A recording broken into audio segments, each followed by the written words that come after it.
ایک دفعہ کا ذکر ہے،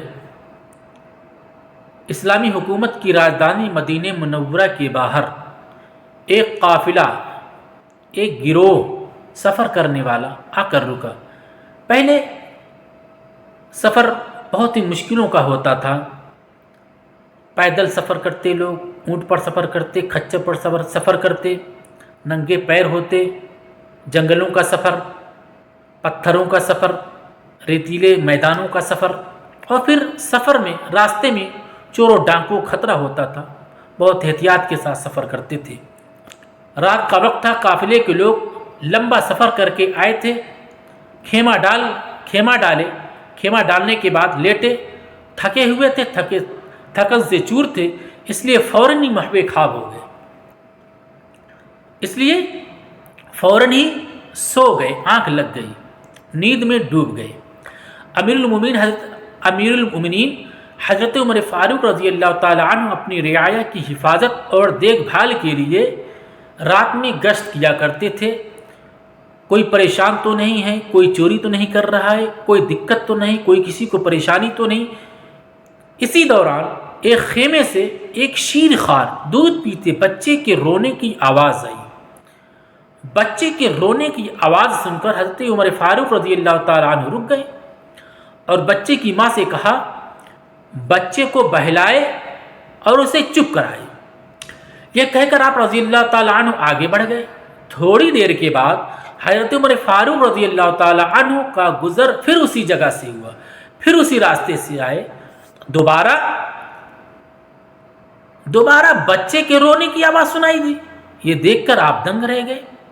یہ دیکھ کر آپ رضی اللہ تعالیٰ عنہ کو تھوڑا غصہ آیا اور انہوں نے بچے کی ماں کو مخاطب کرتے ہوئے کہا، آواز دی، تو بڑی بے رحم ماں ہے کہ بچے کو رلاتے جا رہی ہے، بچے کو رلائے جا رہی ہے، اسے چپ نہیں کراتی۔ عورت حضرت عمر فاروق رضی اللہ تعالیٰ عنہ سے ناواقف تھی۔ عورت کو یہ پتہ نہیں تھا کہ یہی امیر المومنین حضرت عمر فاروق رضی اللہ تعالیٰ عنہ ہیں، جس سے ساری دنیا کے بڑے بڑے بادشاہ کانپتے اور تھراتے جن کا نام سن کر۔ اور عورت آپ رضی اللہ تعالیٰ عنہ کو اجنبی سمجھ رہی تھی، کہنے لگی، اے شخص جا اپنی راہ لے، اب مجھے بار بار پریشان مت کر، نصیحت مت کر، میں اس بچے کا دودھ چھڑانا چاہتی ہوں لیکن یہ ضد کرتا ہے اور روتا ہے۔ حضرت عمر رضی اللہ تعالیٰ عنہ حیرت میں، لیکن اس کی عمر تو 1 سال بھی نہیں لگتی اور تو دودھ چھڑانے میں اتنی جلدی کیوں کرتی ہے؟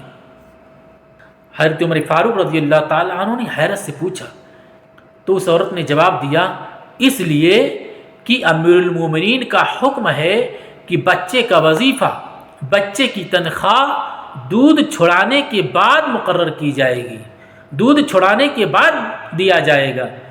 ہم ضرورت مند ہیں، ہمیں ضرورت روپے کی، پیسے کی، ہمیں وظیفے کی ضرورت ہے، اس لیے وقت سے پہلے اس کا دودھ میں چھڑانا چاہتی ہوں تاکہ وظیفہ مل سکے۔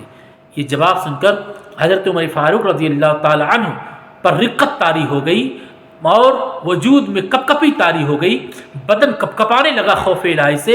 آپ رضی اللہ تعالیٰ عنہ نہایت نرمی اور تسلی انداز میں عورت سے کہنے لگے، اس ننھی جان پر ظلم نہ کر، اسے دودھ پلا، کل انشاءاللہ اس کا وظیفہ لگ جائے گا۔ اگلے روز نماز فجر کے بعد مسجد نبوی صلی اللہ علیہ وسلم میں حضرت عمر فاروق رضی اللہ تعالیٰ عنہ یہ حکم نامہ جاری کرتے ہیں کہ جس دن کوئی بچہ پیدا ہوگا اسی دن سے اس کا وظیفہ مقرر کر دیا جائے گا، اس کے دودھ چھڑانے کا انتظار نہیں کیا جائے گا۔ یہ تھے حضرت عمر فاروق رضی اللہ تعالی عنہ، جن کی خلافت کا وصول تھا کہ ہماری سلطنت کی حدود میں اگر کوئی جانور بھی پیاسا مر جائے، کوئی کتا بھی بھوکا پیاسا مر جائے، اس کا ذمہ دار عمر ہوگا۔ ہماری حدود میں کوئی جانور بھی بھوکا پیاسا نہیں مرنا چاہیے، اور انسان پر کوئی پریشانی آتی اور وہ بھی انسان کی اولاد، اسے انسان بھی بے پناہ محبت کرتا ہے، اس کی پریشانی حضرت عمر کیسے برداشت کر سکتے تھے؟ اللہ تعالیٰ کی بارگاہ میں دعا ہے کہ اللہ تبارک و تعالیٰ ہمیں حضرت عمر فاروق رضی اللہ تعالیٰ عنہ کے نقش قدم پر چلنے کی توفیق عطا فرمائے۔ آج کے لیے بس اتنا ہی۔ السلام علیکم۔